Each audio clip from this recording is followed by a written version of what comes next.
Il faut travailler sa santé mentale quotidiennement. C'est le credo de Jérôme Crest. Bonjour.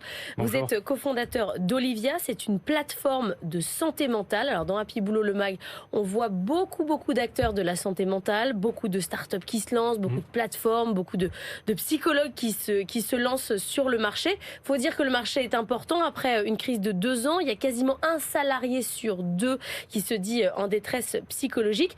C'est quoi la santé mentale? C'est quoi aller bien? La santé mentale, pour beaucoup, c'est une situation de maladie, de vulnérabilité, mais en fait, la santé mentale, la définition de l'OMS, c'est que c'est un état de bien-être dans lequel quelqu'un peut arriver simplement à surmonter les tensions normales de la vie, à être en lien avec sa communauté, arriver à accomplir son travail. Donc c'est pas un problème? Non, ce n'est pas un problème. Tout le monde a une santé mentale. On peut travailler sur sa santé mentale, sur son bien-être mental, comme la santé physique. Quand on dit quelqu'un qu'il est en bonne santé physique, on voit quelqu'un qui fait du sport, qui a une bonne hygiène de vie. C'est pareil pour la santé mentale. Et nous, chez Olivia, on vient porter ce message positif que la santé mentale concerne tous les salariés et aider les entreprises à ouvrir ce dialogue autour de la santé mentale. Pourtant, j'imagine que la majorité d'entre nous attendent d'aller pas très bien pour s'occuper justement de son bien-être. Enfin, on attend un peu l'alerte. On attend l'alerte et il y a un vrai tabou, une vraie difficulté à faire le premier pas pour se tourner vers un psychologue. Et donc, en fait, ce qu'on porte chez Olivia, c'est que tout le monde peut se trouver dans une situation de mal-être, que ce soit pour des raisons personnelles, pour des raisons professionnelles. Ça impacte notre capacité à travailler, ça impacte notre capacité à s'engager, ça peut conduire à de l'absentéisme et donc ça impacte la performance de l'entreprise. Et nous, en créant Olivia, on s'est demandé comment est-ce qu'on peut venir casser avec le dispositif qui est le plus souvent déployé, qui sont des lignes de soutien psychologique. Ces lignes de soutien, elles sont souvent utilisées en curatif quand il est trop tard. Oui, c'est la ligne rouge. C'est la ligne qu'on rouge, met en place après le confinement parce qu'il faut faire quelque chose pour le bien-être. Voilà, un peu une case à cocher aussi pour certaines entreprises pour montrer qu'elles ont mis en place des dispositifs. Ces lignes, elles sont très peu utilisées, elles ont été très peu utilisées pendant le Covid. Et donc nous, en construisant Olivia, on porte ce message que la santé mentale concerne tout le monde et on a créé un dispositif d'accompagnement individuel qui permet d'accompagner ceux qui vont bien avec des outils de développement personnel, des outils de développement émotionnel, mais également d'accompagner ceux qui vont mal avec des systèmes plus puissants de détection de la souffrance et des situations de détresse et arriver à les accompagner de façon plus étroite avec des psychologues. Mais ça veut dire que j'utilise la plateforme quand je veux vérifier si j'ai émotionnellement bien réagi. Je réponds à quoi? À des questionnaires sur la manière dont je me comporte? Alors, l'entreprise déploie la solution pour tous ses collaborateurs. On répond à un questionnaire qui permet d'avoir des axes de force et des axes de faiblesse.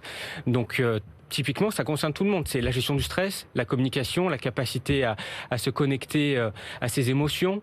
Ça peut être l'anxiété, ça peut être la dépression.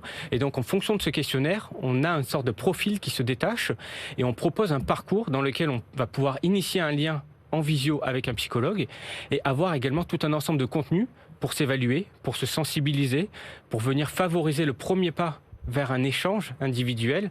Et également, on utilise, nous, le digital pour donner des outils d'ancrage entre les séances. Et donc, le digital permet d'améliorer le parcours d'accompagnement. Vous êtes ingénieur de formation, vous avez fait un burn-out. Qu'est-ce qui vous a manqué, justement, avant d'aller jusqu'à cette fameuse ligne rouge? Oui, exactement. Donc, ce qui m'a conduit à créer Olivia, moi, c'est que j'ai vécu ça personnellement.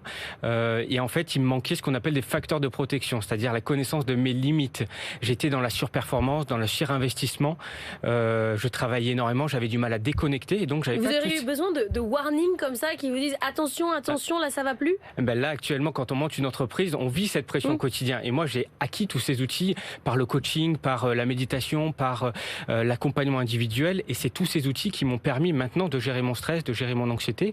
Et ces outils-là, je veux les promouvoir auprès du plus grand nombre au sein des entreprises.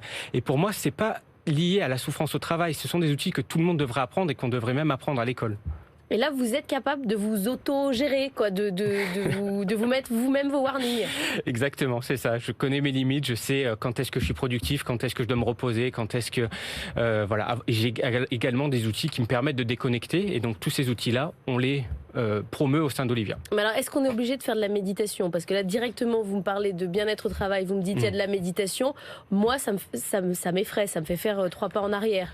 Non, on n'est pas obligé. C'est pas une obligation, non, quoi, non, c'est pas une obligation. Le but, c'est vraiment de créer un parcours personnalisé qui s'adresse à tout le monde. Nous, chez Olivia, on couvre des conducteurs de train, des techniciens, des ingénieurs, des développeurs. On s'adresse à toutes les populations. Le but, c'est d'avoir un parcours qui permet de comprendre leur contexte, de comprendre leurs besoins, et en fonction de leur leurs besoins, de leur recommander des outils soit d'évaluation, vont déjà permettre de prendre conscience de leur état, et s'ils le souhaitent, d'autres outils ensuite. Ça peut être de la méditation, mais ça peut être des questionnaires sur le sens qu'ils perçoivent à leur travail, identifier leurs facteurs de stress. Et donc tous ces outils, on les a posés avec l'aide de psychologues au sein d'une plateforme. Et alors, à quel moment vous voyez quand justement la ligne rouge est franchie et qu'il faut prendre un petit peu des décisions un petit peu plus lourdes, comme s'arrêter, vous remontez à qui? Alors, on remonte des alertes, c'est-à-dire que nos psychologues, on remonte des alertes à Olivia. Olivia, ensuite, a la possibilité de venir, avec le consentement du collaborateur, travailler cette alerte en lien avec la médecine du travail ou avec l'organisation. Mais on est bien un dispositif confidentiel, c'est-à-dire qu'on doit recueillir le consentement de la personne pour pouvoir venir travailler avec l'entreprise sur une situation de détresse. Et en fait, tous nos questionnaires et les psychologues sont formés, ont des outils qui permettent de gérer cette détresse et surtout de la remonter. Et en fait, notre conviction, c'est qu'en engageant de façon beaucoup plus large l'accompagnement individuel au sein des entreprises, on est aussi meilleur pour détecter et désamorcer des situations de détresse. Alors vous dites on est en parcours individuel, mais est-ce que vous arrivez à remonter des problèmes d'équipe, par exemple, avec, en faisant remonter l'information à une même personne ? Alors les situations qu'on remonte, c'est vraiment des situations individuelles, mais qui peuvent par exemple être des cas de harcèlement. Donc dans ce cas-là, c'est des situations qui vont forcément être gérées en équipe. Et ensuite, sur le côté collectif, on travaille beaucoup sur la culture d'entreprise. Donc en parallèle de ce dispositif d'accompagnement individuel, on fait de la formation en entreprise, on forme les managers, on forme les partenaires sociaux et donc on vient promouvoir Olivia comme un outil de management, puisque le management doit pouvoir passer le relais à des services d'écoute. Il y a toujours cette sensation que le manager va se déresponsabiliser. Donc vous voulez être le logiciel de fonctionnement interne, quoi.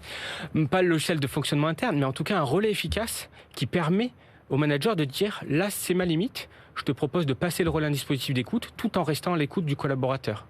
Merci beaucoup Jérôme Cress, cofondateur d'Olivia. Faites de votre santé mentale un travail quotidien, exactement comme le sport.